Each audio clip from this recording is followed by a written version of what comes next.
in a couple seconds. Okay, guys, I just wanted to announce this is Matthew and Leo. They are. Do you hear the echo? I hear it echo a little bit, but is there an echo? Yeah, a little bit. I'll try to talk maybe lower. It's my big. It's here. Let me turn down the loud voice volume on the phone. Maybe that does that fix it? Yeah, I don't hear anything anymore. It may be because, it's random to mention right now. These are my special guests, Matthew and Leo, but there's been a lot of solar activity, solar flares and electromagnet, like storms and things like that since about Halloween. And I notice I keep on checking every day, not paranoid, but just to see what's going on. And one significant one is coming in. So it's been interesting with technology. The 21st to the 25th of December. Yeah, exactly. So it's like funny because my cell phone is doing all kind of things. So that could be it. I don't hear echo anymore. So I just wanted to thank you guys for coming on to the series for 21 Spiritual Questions. I really do appreciate both of you. I had a great energy and time giving you the card reading. I appreciate that. So the topic today, I wanted to start with you, Leo. I was really inspired by how open you were yesterday and explaining your story. I'm trying to do more of that.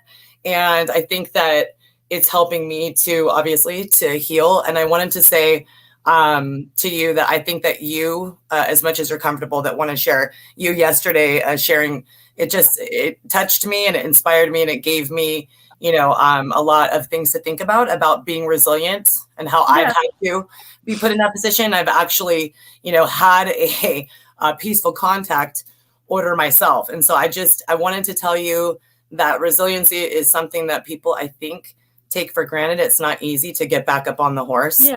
But I commend you on that. And I just want to say one of my favorite sayings to start off is fall down 7 times, stand up 8. It's a Japanese proverb. So it's like, man, right? Like we have to do that. So I just wanted to see if you wanted to speak about any thing in particular, if it's easy for you to be resilient, if this is something you've had to build up, just anything that you can tell us. I think that you have a lot of wisdom. I think resilience is something you really have to learn. Like even I discussed resilience within my family, which I really need to work on that a little bit still. But there's like a self-resilience thing too, where it's like, it's camera. It's still like I have to learn to love myself. Like I feel like I can't fully be engaged with my family and respect them as much as I possibly could if I'm not fully engaging and respecting myself. Yeah. And I'm really working on that. I've come a long way. It's like the camera is. Where's the camera at? Like you gotta look at it. Oh, right there. Yeah. So basically I've come a long way, but it's just like Has it been something that, before, let's say, if you had gotten in an argument or some disagreement with either family or otherwise, has it been hard for you to be resilient as far as picking up new friendships and relationships? Has that ever jaded you? It's done that for me. Yeah, it's really hard for me to make new friends and like relationships. I tend to be an oversharer and overshare, become really toxic, like clingy wise. And just angry all the time, and no one really wants to engage with that. So I'm really trying to work on myself too, because I feel like once I really work on myself and make myself better, then I'll be able to engage properly with my family again. Yeah, that's interesting. I want to ask you really quick, do you consider yourself an extrovert? I'm very introverted. Very introverted. Okay, because I was talking to somebody, Jessica. She was one of my guests, and we were talking about how I was sharing that the same thing you just put perfectly, that I feel that sometimes it's a detriment that I saturate when something's going down, and I kind of, saturate and push too hard on, emotional understanding or expecting people to understand. And so I think that is a really cool admission that you admitted that. And it's beautiful that you're always, I just think that it's such a sign of the times of healing. No one's perfect, but it makes such a more, I respect it so much when people constantly are like, hey, I'm doing A, B, and C, but the responsibility I want to find within myself. I think that's really cool that you keep on, mentioning that over and over. So yeah, shout out to that. And, being resilient is not easy because a lot of people don't have resiliency. They just get jaded and that's it. They have a blacklist, That's how it used to be. I was just going to ask you, have you ever been in that position? Can you speak on that about maybe holding grudges? Like I know someone very close to me that's their policy. Like one time you do something, that's it. And then, there's no resilience to kind of accept that or forgive that person. It's a different kind of resilience. But did you have like grudges and that kind of thing? My grudges actually I went to the point where I was arrested one time for how bad it got. I threw water on my stepmom, not knowing that in the state of Arizona, that's a crime. So I was arrested for assault because she said some things to me and I couldn't deal with it. So I assaulted her. I've been in that position, and it's funny. It's not funny, but that a lot of people were surprised I took this class, and a lot of people are surprised. California, same thing. You can do something like this, like fling a spoon, but not even throw it. Just go like this at the dinner table. And that can be considered a domestic assault. There's some things that I disagree with. You can fart on someone. Yeah, it's too hard on someone, and I think it's too easy. No, you can fart on someone. In Arizona, at least in Arizona, if you fart in someone's general direction, that's considered biological assault. Are you kidding, or are you serious? I'm 100% serious. Someone was convicted for that. That's ridiculous, and we have child pedophiles, etc. We'll go off on that in another talk. Wow. So, okay, that being said, is that the reason why you've had to be resilient as far as picking yourself back up due to things like that, like whatever led you to that point? Have you had to, try and accept yourself, which is really hard for everyone, myself, you to do, as far as a new beginning, a new person? That's like resiliency, is beginning anew and starting fresh. Is it hard for you to put what you did in the past behind you, or is it getting easier? I hope it's getting easier. It's getting easier. I'm going to live with guilt forever. Like, I remember I was in the psychiatrist office 2 days ago, and she was asking me about my meds and and then she started asking me about my family. She's like, oh yeah, sorry, I forgot you don't talk to your family. And I was like, I talked to my sister. And then she's like, the one you wanted to kill? And I had to admit, yes, the one I almost got arrested for wanting to murder. And she's like, do you still want to kill your sister? And I was like, no. I wouldn't. It sounds like you're not very connected with the therapist. Is it like kind of like a condescending relationship, or is she just really concerned, or what? I don't know. I feel that maybe someone more empathetic and not saying it that way toward you, maybe a different way to say it. It's just like from a professional standpoint. See, that's okay. Communication wise, that's like a thing with Leo, is like, it seems like sometimes it's like she's just kind of giving you like a neutral version of the story. Like people like you and me are very animated. So we're gonna give you like. But sometimes discretion does good. You know what I mean? Like I was gonna say, Leo, I'm like you. I put on my, this tattoo. It says "free as a bird," but it's an oxymoron because I always say I wear my heart on my sleeve. Well, sometimes that's been a detriment. I'm finding it to be healing and great. Recently, speaking my truth, especially with you guys and this series and stuff. However, I feel like, don't you think, Matthew, in that regard, I'll ask you a question, that there could be a middle ground in which there's animation, but then maybe there is, like, for me, I found looking at my shadow that I might go too extra to the point where I'm kind of so much energy, someone's not going to receive the real story I'm trying to get through. Does that make sense? Of course. No, it's beautiful for you to say that, because that's something that I've been experiencing recently, is more holding back a little bit for people that, aren't on your level. It's like, you kind of have to, like, it's like just the way you have to wean someone off of something, you have to kind of like build someone up to something, so it's like, you can't just be like, here's everything. Like, even with Leo, like, I'm taking stuff one at a time with her. Are you vegan, by the way, Healing Elements? I'm not vegan.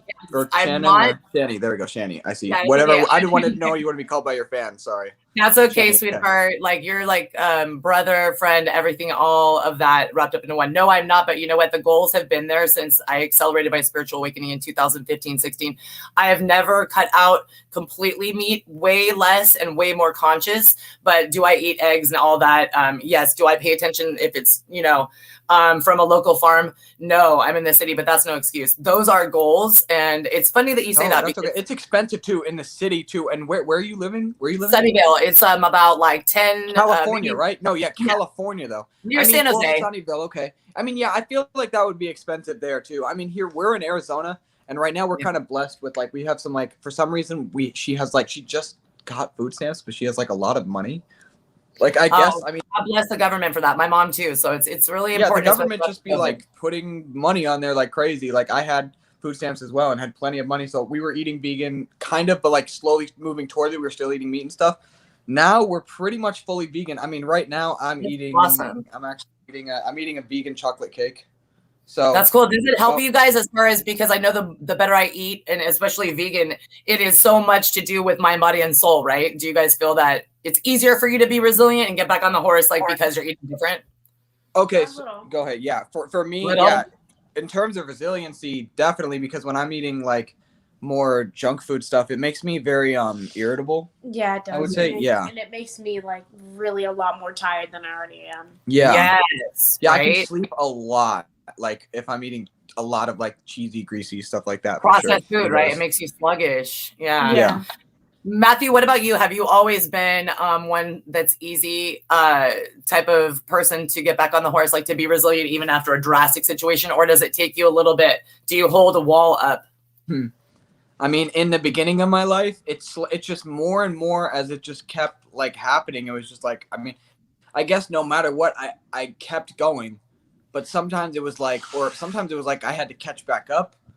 You know, and it's like I didn't get back on the horse. I just played dead for a while, and eventually the horse started to walk away, and I had to like run back, you know, to the horse. You know, so what got you to the point to want to be resilient? Because I feel you on that 100%. So did someone I was talking to today. Yeah. What gets you to the point to realize that? Memories and realizations of, you know, how once I feel like you really get through your head, because for me, I'm a big potential is like a main idea in my life, right? Potential energy, okay? In like all ways, in like communication and meeting people and being this, being that, family, friends, you know, old family, old connections, all of these things. So it's like all this potential energy. What is this going to be? Networking, new business, all of this stuff. And it's like, so I'm a big person of potential energy. So my thing is like, it's like, I mean, I see all of these opportunities. I'm like, well, I might as well try them. I was like, if I die trying them, you know, then it is what it is. I mean, whatever it is that I want to try, if I die trying it, like, I mean, I'm not afraid of death anymore. I've already decided like whatever I want to do, I'm going to do. If that means I want to just like do drugs until I die, like I'm going to do that. If I really decide that that's what I want to do, I'm going to do that. But I don't want to do that. I actually don't want to do that. But I wanted to do that. I mean, I get your example. But then I realized, and as I started that process, I was like, oh, actually, I don't want to do this at all. And then I just didn't do it anymore. Like, it's like, that's the kind of personality I have. I know that's not for everyone. So I'm not recommending that. Don't go do these experiments. Don't experiment with your body and your life. You know what I mean? In a negative way, in a positive way, go all the way. You want to try, you know, being healthy, all that. That's great.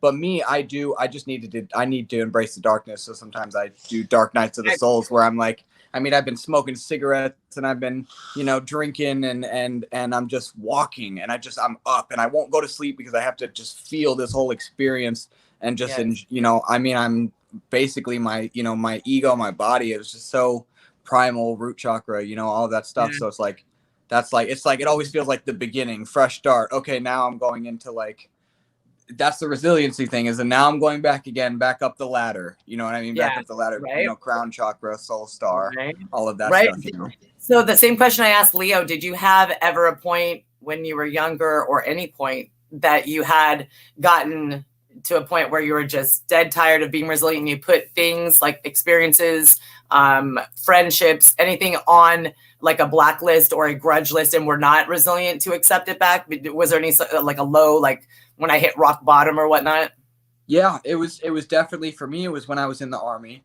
I was getting, it was because of marijuana and then coming back. So I came back from Syria, 6 months in Syria, you know, with special forces. I was a cook. I was all on my own. I was only a PFC. So a private first class, an E3, rank 3, and like enlisted. And I was out in Syria and I was cooking for 16 special forces. They were not spiritual. I hope they are now. Yeah. 16 special forces guys, and like 2 like EOD guys. And I was out there for 6 months and I had my own kitchen.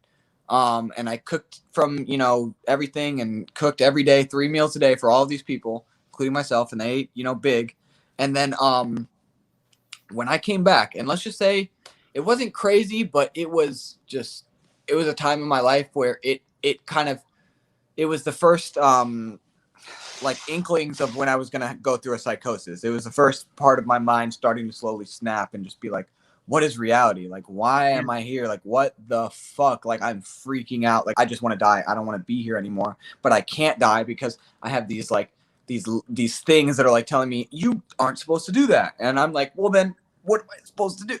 And it's like, just keep going. And it's like, just keep going. What kind of message is that? Like, how do I do that? That's lame.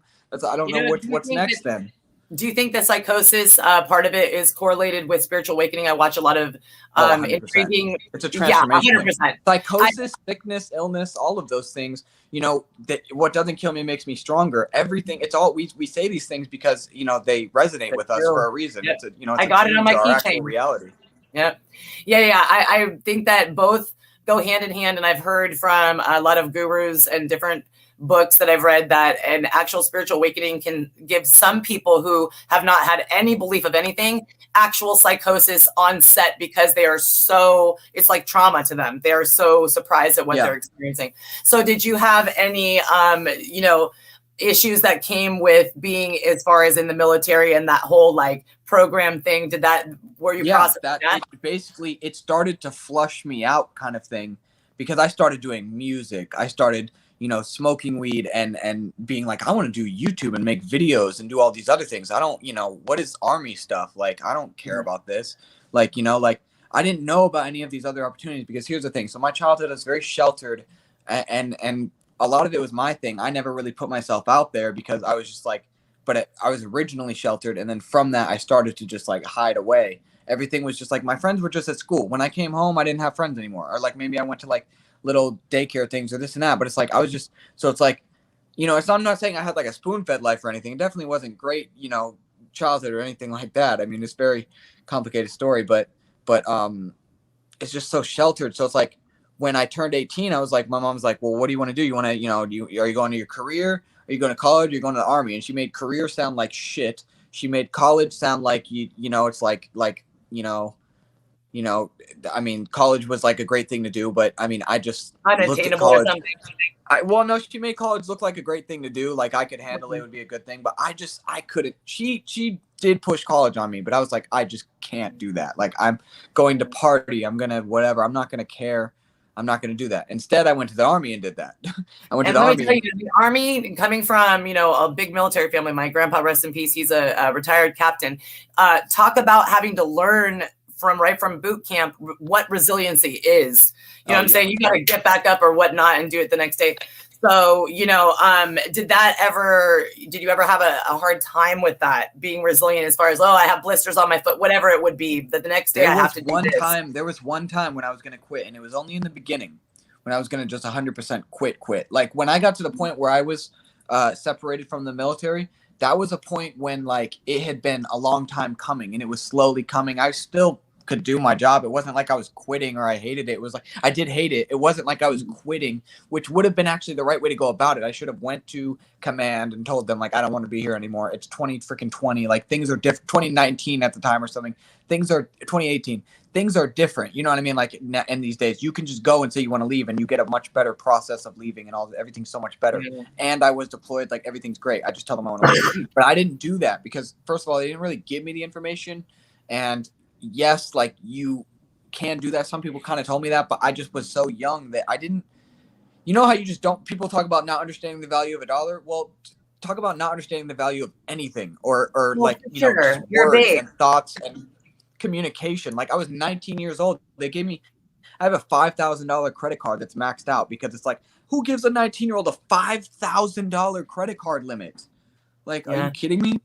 I hope you don't about the exit there because I wanted to speak on my brother-in-law. He has bipolar and he went to try to do that and he was it was a big ambition. I'm proud. He went to try to be a Navy SEAL and he ended up getting, I think it's dishonorably discharged because it's so sad. Wow. It's so sad. Yeah, because he just froze basically and he was really having a hard time. And so just no matter what, I just want to say, I told him the same thing, dude, going to even engage in that is something bigger and braver than I could do because it's like it's competition for me. It's like judgment. It's your peers. It's a hard work. You're representing your country. You have a lot on your shoulders. So I'm applauding you for being resilient and even talking about it. Well, yeah, it did really well in the beginning. I mean, there was a point, like I said, there was a point I did want to quit. That's the thing, is there was a point, and it was just when in the beginning in basic training, when I was like in this, like, we were like crawling through the sand. We were a summer cycle, so it's hot as hell, August in South Carolina, and wow. or sorry, July in South or June or July in South Carolina, crawling through the sand in full gear, like a helmet that's made of things that are bulletproof, you know what I mean? And vest and knee pads and our gun and all this stuff, and crawling through the sand. Like I was like, I don't want to do this anymore. Like I'm about to just get up and just walk away and just be like, right away at boot camp. Just went through the whole. Yeah. That's resilient. Get gassed. You get gassed by tear gas. You get gassed. They put you in a chamber and they gas you. You take off your gas mask and everything. Like, wow. I mean, it's real stuff. I mean, they really do. Everyone, you know, they're like, oh, you were a cook. Like, you know, people try to be like, oh, you were a cook. You didn't really do. I'm like, no. You still go through everything. Way more than most civilians. I promise. What about like switch gears? Oh, go ahead. I'm sorry. I was just going to say to switch gears. I was wondering about Leo and you. I wanted to ask you both about if you want to talk about how resilient you have to be. And I know that you guys mentioned yesterday that you had previous, dated other people before. So a lot of the people who come to me for readings, they will have no resiliency to want to get into another courtship because they're either stuck on, oh, this was my twin flame, or I hate partner X, or it's never going to be the same, I'm jaded. Have you guys had a problem with being resilient and trusting into a new facet with each other based on past experiences? Leo, and Matt, I was going to ask both of you that. So basically, like, our relationship, I feel like, and you correct me if I'm wrong on this and then add to it, whatever you want to say. But I feel like our relationship basically, like, I mean, has proven, for me, our relationship has basically has made me like realize in my life why every time bouncing back actually like mattered. Amen. Like, right. It's the proof, the theory, the hypothesis worked, right? That's a good point. And it's actually 100% wild because a lot of the things happening in my life right now, including her, actually have been like cycles that have happened in my life where before I have failed. But it was on purpose, and it was for those people to go on, and those are real people. Those weren't just like pawns in my scheme of life that were part of my cycle. No. We all learned things together. They went. Yeah, they have their lesson too. Yeah. Yeah. They learned things from me. I learned things from them. And now with Leo, you know, it's like now it's not she's not them either. She's not like who they were, and like she's like replacing them for me. No, it's like I just recognize that like little things here and there of it's funny that you say about coming on like really strong, basically, you know what I mean, which the way we basically met was because I wasn't coming on strong, because it was literally because it was like I was so passive, but like clearly there was something there, but it was like, what was it? It was mysterious. Like that's kind of who I am now, even though like you'll catch me like dancing and vibing and like being like, if somebody talks to me, like when they ask me something, I'm very blunt, I'll say everything I'm saying, but like until they do that, they'll be like, who is that guy over there just like dancing with his headphones on, like to himself? Because you're doing like, your own thing. You're dancing to the beat of your own drum, they say. Leo, are you glad? I'm glad that you and he are resilient, because that makes me so happy, because I know that a lot of people suffer in love. I've suffered in love, but I think that it's like he said it perfectly. It's proving the theorem. It's proving the case to why it's important, and why I wanted to talk about resiliency is because if we just, if we built up all of these, they call it the suitcase, the baggage. If we built that up and then expected this next person to be that way, or didn't take a chance, even if you didn't know what's going to happen, you wouldn't have the union you guys have now. And I just see a lot of chemistry potential, team building. I think that you guys inspire each other spiritually. I think that you guys are going to be able to work well together if that's what you choose. And I really find that you guys supporting each other is one of the most pivotal things in a relationship. So Leo, I mean, it's a good thing that, you felt that you could, not that you had bad in the past. I don't know anything, but I'm glad that you gave love a chance, basically, right? Yeah, because like this honestly feels really refreshing for me, because I'm working on myself, and like that's one of the first things I go into a relationship thinking that other people will fix me. Yeah. It's like I don't need fixing, I just need to learn. And if I go into a relationship thinking that everyone else is going to do all the work and I put nothing in, it always so mature. This is a perfect time. This is a perfect time to say something very important, and that's that some might consider looking at me objectively in our relationship. It wouldn't be objectively. Sorry, it would be subjectively, because they don't know anything about it, except they might just see something in public. But like, they might consider me to be an asshole.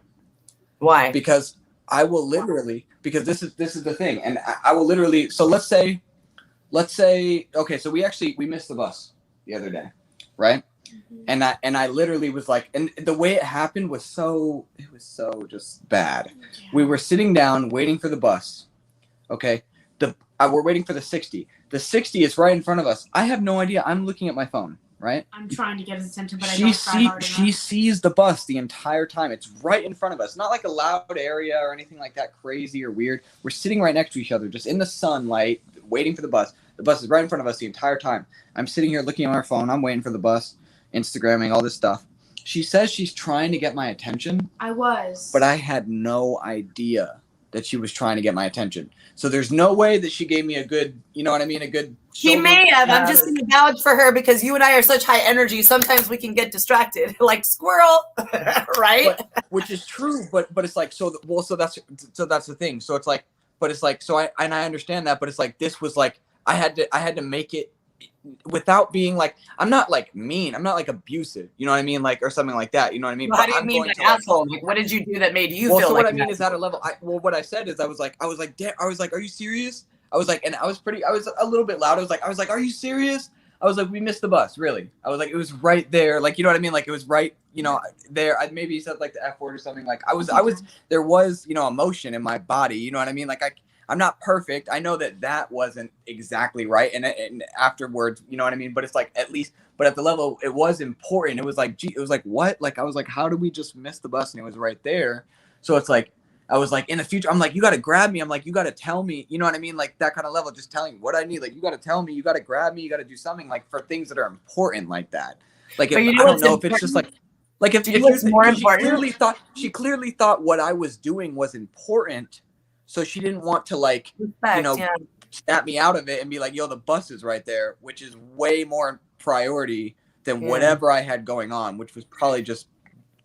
But you know what's important right now, what you're doing right now is sometimes what nobody ever does in a relationship. You're not only admitting folly, you're saying, you know what, I should not have, or I could have gone about this different. You're also trying to look at different perspectives of it. And I'm not saying, you know, the whole scenario and no judgment or anything like that, but I think that it's I appreciate it. I'm not saying I'm perfect in this area. That's why I'm just I'm humble enough to bring it up, because I think it's an important thing. Relationship, you know, people are afraid to talk about stuff, but that's a thing that happens. You know, I'm a guy, she's a girl, she's more of a submissive type, I'm more of a dominant type. So it's you're submissive. Like, all right, is that because you're a people pleaser, you think? Like, I've been definitely a people pleaser my whole life.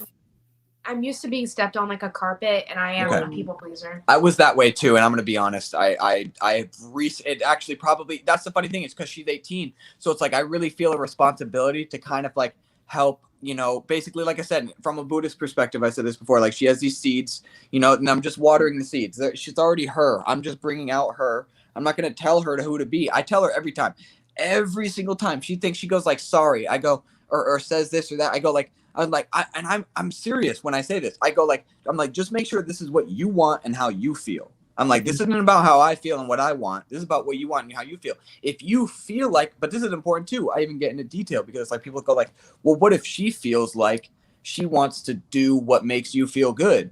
Even if it's like maybe a little bit like she has to change for that. Maybe she doesn't feel immediately good for that now, but she has to change for that.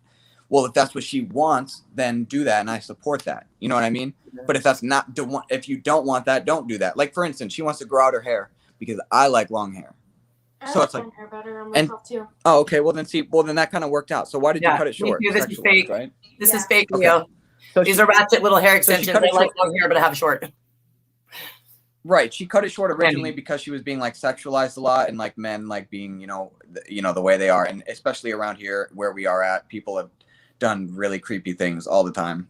It's so creepy, Matthew. I hate to say it, but to be a woman, man, it's you know what, I'm no blame or anything, because you're a male. It's just really, no, believe me, I know. Dominant. It's common. And it's like, Leo, you spoke of that yesterday. So that also was a choice that you made as well. By the way, I pulled out of my goddess deck. There's a card, and the first one I pulled today was Rhiannon. And I thought that was funny to piggyback off yesterday. I'm like, oh, Rhiannon, she was a Celtic goddess. But so did you have other things besides cutting your hair and the name change? Did you have other things that made you feel as if, which I understand 100%. I was molested when I was 10. I know how it is. You know, did you do anything else to curtail the way maybe you looked? I think in my past, I accumulated weight and you lose weight because of that. I bought binders, chest binders. Did you? Okay. See, she was going to transition into being a male. When I first met her, she told me that she was basically a male in a woman's body, and I said I totally support that. You know what I mean? Like I support that, and we were going to be friends. Yeah. I support you, and I love that you put that way about the seeds. And you said the same thing, Leo. You said, you know, well, I now don't go into a relationship looking to fix things. I think that when you water each other's seeds and you let whatever is germinating in them grow and express itself. So if she wanted to do that, that's awesome. You were supportive. But you know what, babe, I have nothing but validation for that, because there is so much that I've seen, too many scenarios from my mom with her stepdad to everything where there's self-mutilation. There is changing perhaps who you would have become because you want to not get that outside source of disgusting, you know, inappropriateness. So I totally feel you. And I think that right now, by what you're saying, it's like what you're saying about growing. I think that you now know that he or anyone else or just yourself is your own sovereign. You know that you're making choices not for any other group, but for yourself. And that's hard.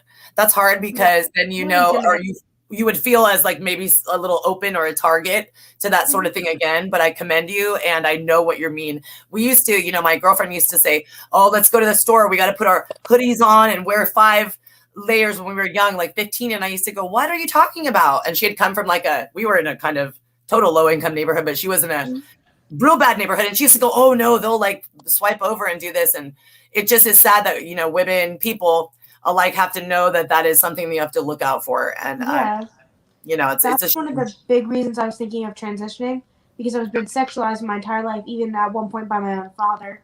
Yeah. And it's just like, this weird twisted part of me, my brain was like, well, if you're a boy, you can't do that. No one can sexualize you. It's like, it's not twisted. It's not twisted. It makes sense. Not that you want to change yourself, but that feeling, I validate, that makes sense, especially when you're robbed of innocence by people who are close to you. That is my mom's scenario. And she has so much trauma. I mean, her trauma went to anger. And so she was like, I never want to have kids. I'm never going to feel love. You know, that kind of self, kind of sabotage. Is what? I've just self-sabotaged a lot. Yeah, I do that a lot. I think that it's beautiful that we're going to talk right now. I'm going to give you big credit to say you are resilient, you, Leo, and everyone else out there, whomever has picked up the pieces at all, even got up the next day and gone about their business after experiencing a trauma, such as someone who obviously violates that line, that cross line. And we know what that is, you know, and it's like, I just wanted to say that's resiliency for you to have gone through all that process too. And then come to find out, like, you know what, I actually do know what I like and I'm going to do it for me rather than because these people victimize me. So shout out to you. And it's not easy. And that's a subject I could talk, unfortunately, so long about because it affects so many people. And I have 2 daughters. Yeah. So, you know what I mean? Thank you. You're welcome, sweetheart. Any case, you know what? I have people peeking in on my door. I don't know how long I've gone, but I wanted to ask you guys. I think that because of what you guys were talking about as a couple, I would be down to do any kind of subject. But if you would accept the invitation and come back, I do. I loved your text earlier. You guys are like, oh, miss you.